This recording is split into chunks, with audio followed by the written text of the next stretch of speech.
Put a star next to that one. An outstanding play by DJ LeMahieu. Not in time, and Reyes has his 500th career stolen base. Luis Guillorme ties the game with a pinch hit home run. Oh, wow! It's good today, and like a good flavored Torres is there.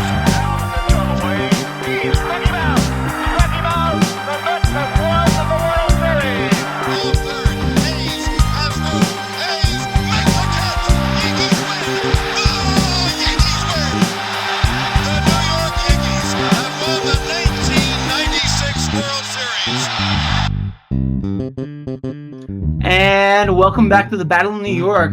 We're one member short today, if you haven't noticed. Our dear Matt is on the IL with migraines. He was out playing grown man softball and probably didn't hydrate. Matt, we miss you, buddy. But today we got Rich, Caroline, and your host, Joey. So we're going to do a quick recap of the Mets and Yankees. We mentioned on our Subway Series preview episode that we kind of had inverse months. The Mets were fantastic. The Yankees were less than fantastic. But before we talk Mets, I just want to briefly touch on the Yankees because we have our lovely Metsies here. Aaron Judge has been unbelievable. In the month of June, and I have this written down, he hit .409 with 11 home runs, 37 RBIs, and an OPS of 1.378. Phenomenal. We're not worthy. He's putting together a season right now that is absolutely insane. But the rest of the Yankees seem to not have gotten the memo.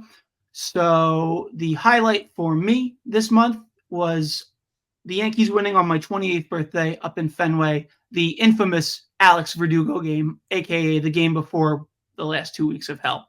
So, guys, you have anything to comment about that, or we want to get right into the Mets today?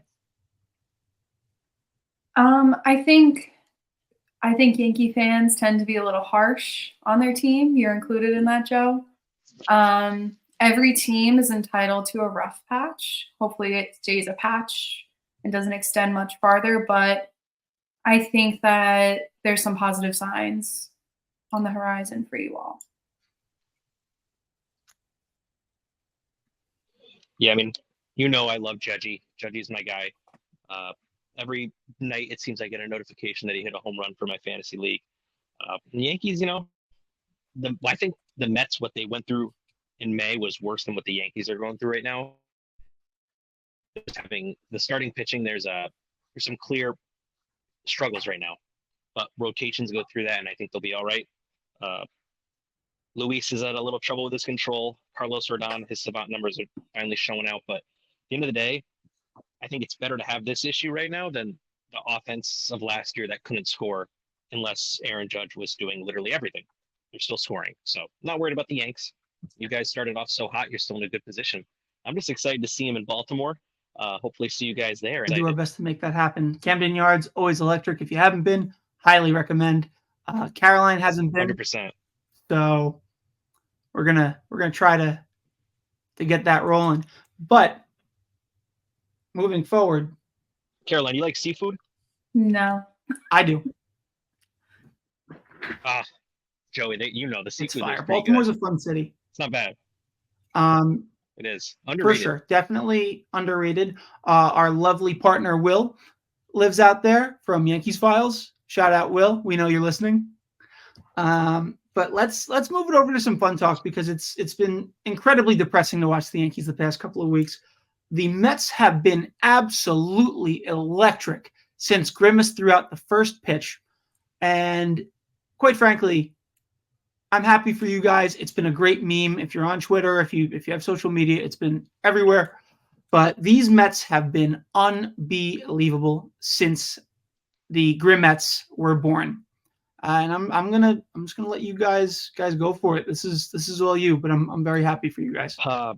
It's been a fun couple weeks. It's not just that. It's like if you had told Mets fans in May that we would have this Grimace God and that we would go on a hot streak, I'd kind of believe you. Because I believe I said it, don't quote me on it, but I said, baseball season's long. This Mets team is so streaky. They go through ebbs and flows. And I think the best part is They lost 2 of 3 to the Astros, and let's be real, the Astros were the hottest team in baseball other than the Mets, and no matter what they are, they're still a class act organization in terms of winning. And they lost 2 of 3. Yeah, I see. Yeah, I shouldn't have used the word class act, but they you lose 2 of 3 to the Astros, and then you come back and win 2 extra inning games on the road against a division rival. The Grimace Mets are back. You lose 2 to the Astros, you sweat it off. It's the first series you lost in a month. Vibes are good. Oh my God, you guys were there. That's what I want to hear more about. I want to hear about that electric performance. We were there. We were also on TV. We were also on TV, but we'll get to that.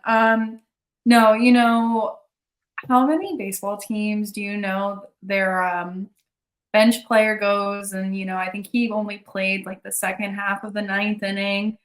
And then like goes back in, untucks his shirt, and then like does a little concert for everyone. Not many, if any at all. It was very exciting. Like I love the positive vibes. What I love about being a Mets fan is just it's like quirky fun.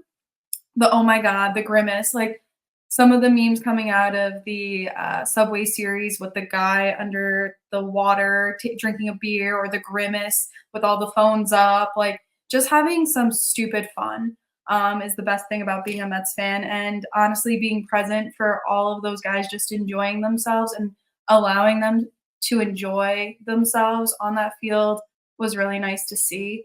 A big thing with the 2022 Mets was they lacked the opportunity to enjoy themselves. They were told that they couldn't celebrate being a wild card team because they were in first for so long. So they had to silently celebrate in the clubhouse in Atlanta because they were just a wild card team. They weren't allowed to be excited about anything.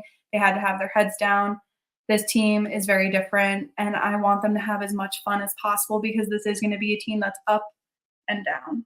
But I am having fun, and I enjoy having exciting and fun baseball. And that Astros series, those were winnable games if it wasn't for a taxed bullpen. And that's the one thing that's worrying me with this Mets team and whatever kind of run they try and have in the second half of the season. No, that is a concern I have with the Mets too, and having attended a lot of Mets games in the past few weeks. Yeah, the bullpen's definitely a big concern. Adam Ottavino, I mean, I'm just going to straight up say it. That guy is straight ass. He should be working at SNY. Like, how he has a job right now is beyond me. And when we were at the Subway Series last week, when he came in, I felt pretty confident that the Yankees had a good shot. Now, that's not a good feeling to have if you're a Mets fan. I like Reed Garrett. I like some of the other guys. But, yeah, that bullpen needs a lot of work. Speaking of Reed Garrett, like, a lot of people have been on him for not being as lights out as he was in the beginning of the year. And he was just interviewed talking about, like, I haven't pitched this much ever in my entire career. And I feel like, we're throwing this kid out a lot. Diaz struggling, Diaz injury, Diaz suspension. It fell on him, and that bullpen's just not sustainable at all. They were already shaky, and now with injury, that's going to happen, and a lot of adversity. It's not very fair to him specifically to be like, oh, he's not doing, of course, he's, not legit or not this, not that. The kid has never pitched this much ever in his career. So he's learning something new too. And I also think that part of this goes back to David Stearns and the fact that, like, the Mets starters are not that good. Like, on paper, this Mets roster is not a good starting roster. And the bullpen on paper, maybe a little better than the starters, but like not much. But the depth that they've accumulated and the fact that it's, next man up if someone's not doing well. Like that poor kid who got absolutely shelled by the Astros. Like, hope you can speak Syracuse because you're going back down there. They bring up the next guy. Budo struggled in a starting role. Tonight, Stearns brought him right back up. 2 innings in the bullpen, lights out. Like the message is clear with what David Stearns and Steve Cohen said, which is so nice as a Mets fan because we're always just told information that's not clear, especially like the last 2 years. I feel like even in 2022, like management and general managers and no one was on the same page. Like Epler and Showalter were not on the same page. Like the message from Stearns and Mendoza is so clear now. And I love Mendoza. I was talking to my dad about this. Like, whether you like Buck Showalter or not, like the guys were tense last year. Like everyone wanted to get Buck his championship. Everyone was tense. If you listen to Mendoza in interviews, all he talks about is like my boys, my guys. And remember DJ Stewart? I think it was DJ Stewart who was struggling, and he was like, "Dude, just smile, like have some fun." And then DJ Stewart went on a tear. So, as a Mets fan, didn't think I'd ever be this happy about being 2 games over 500. But at the end of the day, like I actually trust David Stearns and Carlos Mendoza. I almost said DJ Stewart. Carlos Mendoza and David Stern, because they're on the same page and the guys are loose. They're having fun. Brandon Nimmo pulled a Rich Hernandez, fainted, fell, got hurt, and he's back and already got an RBI. So shout out the boys. It definitely feels like Steve Cohen is starting to build and get the front office that he always wanted. And I think we talked about this in the beginning of the season, how, this is an amalgamation, just like a bunch of different ownership, GMs, managers all smashed together and trying to make it work. And it looks like maybe having a vision and everybody buying in can help make that transition a little bit more seamless. So hopefully, June is not rare. We see a little bit more consistency from our boys, and it's not just this 1 month, but it continues into July. Well, Caroline, I was telling you, I really like what Stearns is doing. I like Mendoza. I was clowning on him a little bit in the beginning of the season when the Mets started out slow and the Yankees started out hot. But at the end of the day, I feel like they're really trying to establish a culture. And that's something that guys like Mickey Callaway and other Mets managers tried to walk in and beat their chest about. But Mendoza seems to be out there actually doing it, which is electric. I know Showalter is a great manager, but, he kind of set the tone, and you guys can correct me if I'm wrong. He kind of just came in and everybody bought in. But definitely in 22, everybody bought in. But I think that an issue that set Buck up for failure, old school versus like this analytic push, right? I might be wrong on that, but Buck has said already that he did not make his lineups that often. He was kind of saddled with Ruff, for example, an Epler pick, and trying to force him into a lineup and force him to produce. So it's like, I feel like there was a struggle between manager and GM, which is what I believe Rich was alluding to, which I have to agree with. Yeah, and Mendoza's been pretty open that he is like his original style is like old school, managerial style, but he's adopted all these amazing new analytics and data that we have. So he's just like a perfect melting pot of everything. And also, like last year, half our starting pitching staff probably didn't even listen to the pitching coach, because you know what I mean? Like I love what the Mets did this season, coming in with no expectations. Like even if the Mets, I think the only way you see this season as a failure as a Mets fan is we're at 500 at the deadline. You hold on to everyone. You don't sell, you buy, and you miss the playoffs and Pete Alonso walks. That's kind of the only way you lose. And, if the Mets buy and they miss the playoffs, but we still have a top 10 farm system, I'm okay with that. Like, I'll be all right. But I just think that's the only way that you kind of lose at this point, because the Mets were not supposed to make the playoffs. Mm-hmm. You win 84 games, you sneak in, you see what happens. You got a big offseason with free agents coming up, and you got much more payroll spots. See what happens. It's all vibes this year. Absolutely. And there's nothing more dangerous than a team with nothing to lose. At risk of sounding like a cliche, but there's nothing more dangerous. At risk of sounding like JD Martinez. And every coach ever in the history of anything. JD's huge though. Like he's been way more impactful than I thought he would be. And I thought he was going to have a huge impact, but something about that guy, wherever he goes, he's addicted to the playoffs. I thought he was going to have withdrawals with us, but here we are. No, that veteran leadership is absolutely electric and critical. Even before I hate JD Martinez. I hate JD Martinez, Red Sox, Dodger, Met dickhead. But putting that aside and looking at it objectively, no, that's an important veteran to bring into the clubhouse and kind of set the culture like we're talking about. I mean, I think he could be a coach right after he retires if he really wants to. But no, he's critical, and I totally forgot where I was going with that. So let's let the Mets fans keep talking, and I'm gonna mute myself. I mean, if we also still have to talk about negatives, in my opinion. And my big negatives are McNeil.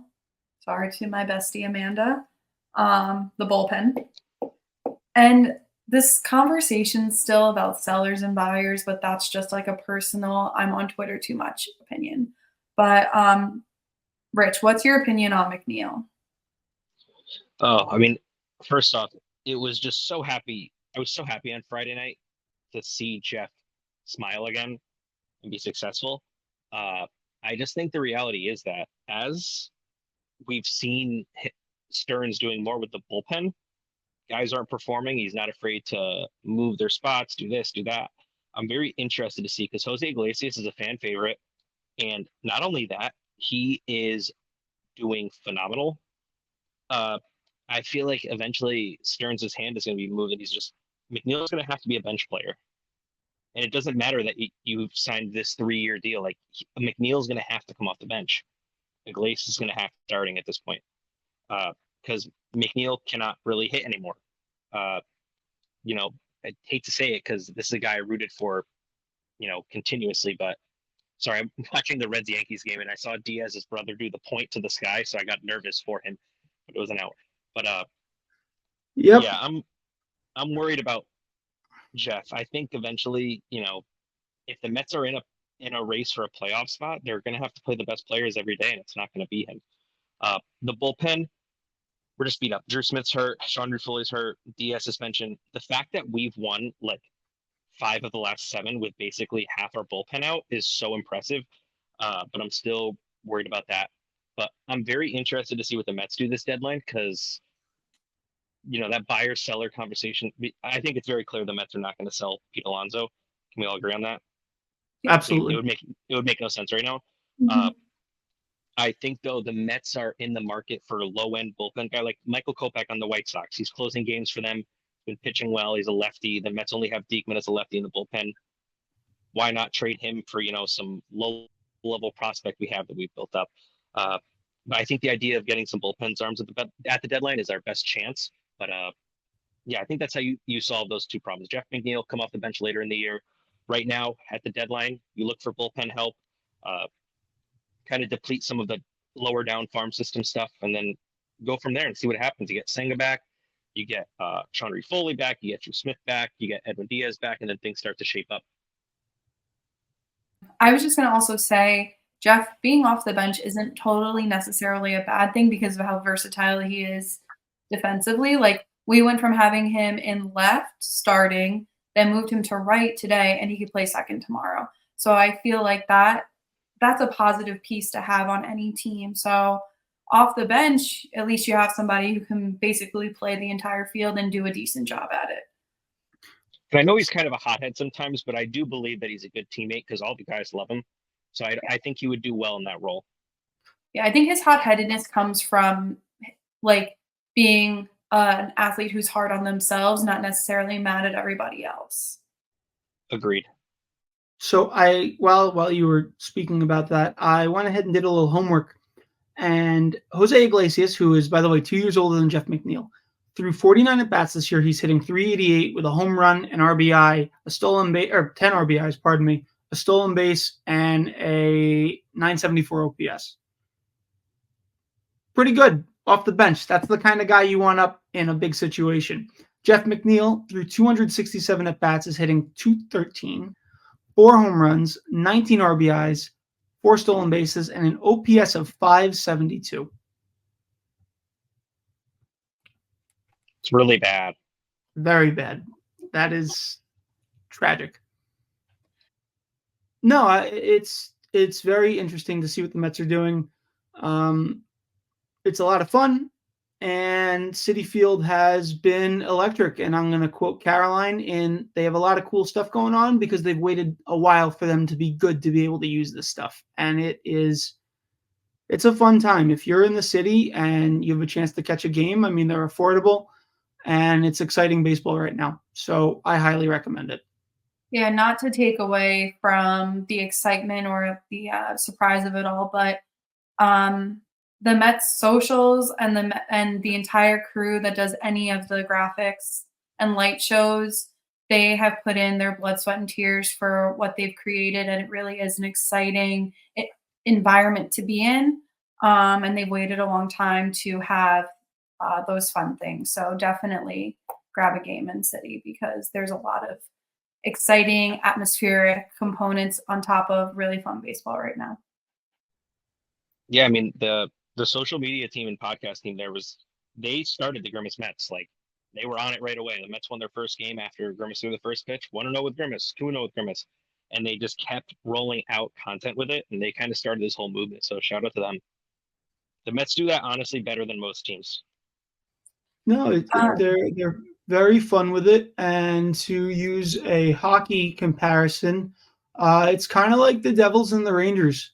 As a Devils fan, I gained a better appreciation for you guys having to deal with cocky Ranger fans and a fun social media team.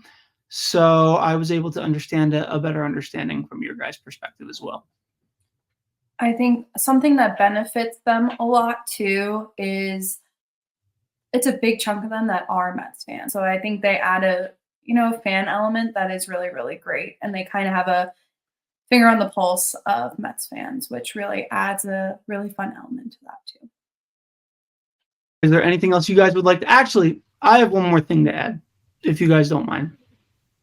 The memes have been electric. If you like memes, Google, Twitter, Instagram, whatever social media you prefer to use, look up the memes. They've been phenomenal. Selfishly, I put out a couple of fun ones myself, and they popped. But okay. My brother, who is not on Twitter, sent me one of Joe's memes from Instagram. He was like, this, I'm dying. I was like, Joe types that up. That's Joe's tweet. The new best one is the one from last night when JD Martinez at the 3-run homer, and it's the person in the Grimace. Yeah. Oh, that's great. Let's move right on over to everybody's favorite segment, Love It or Hate It. For those of you that are listening for the first time, it's pretty straightforward. We pick a topic we love. We pick a topic we hate. Usually it's from the week, but since it's been a month, we got a lot of range to cover. Who wants to lead this one off? We didn't set a lineup before this, so who wants to go first? I'll go first. Okay. My love it is having fun with baseball and having fun at baseball games and enjoying myself. My hate it is Apple TV showing my RBF. I found out why no one has ever approached me in life because my resting face is that of please don't talk to me. And Joe and I were on Apple TV, me handing him a sausage and peppers and turning around with the most angry stank face I've ever seen anyone have. And I understand a lot of my life experiences now just from that small clip.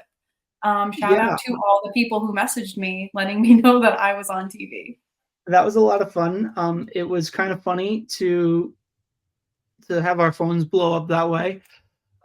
Just pictures from TVs and all that junk. But those 4K cameras really catch everything. Rich was the first one to tell us that we were on TV. Yeah, Rich was on it. We have our own little BONY group chat, and Rich was just boom. And I was because I go ahead. indulged in some Coors Lights at happy hour.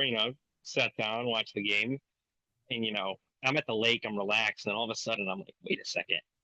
You know what actually made me know it was you guys was the throwback Subway Series shirt. That's actually what I recognize. But then I was like, wait a second. Oh, great. Those were the best purchases I've ever made. They're 6 shirts. No, the shirts. I'll go next. My love it is still the kids, and it's not just It's not just Francisco Alvarez and Mark Vientos, to state the obvious. It's the fact that Jose Budo got called back up, not a starter, throw 2 innings when it's a tie game against a divisional rival, 2 shutout innings. Christian Scott gets called up, no complaints, happy to be here, happy to play for the team. So the kids are just showing up on all fronts. My hate it. This is gonna sound weird.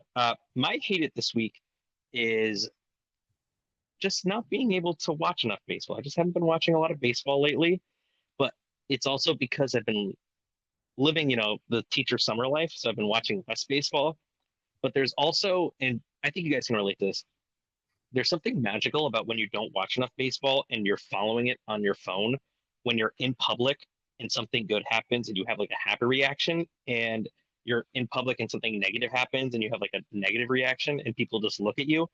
I feel like that's kind of part of being a diehard baseball fan. So it's not really my hate it that I'm not watching enough on TV. It's like more the fact that I feel disconnected at times, but it's also such a long season, like goes in ebbs and flows.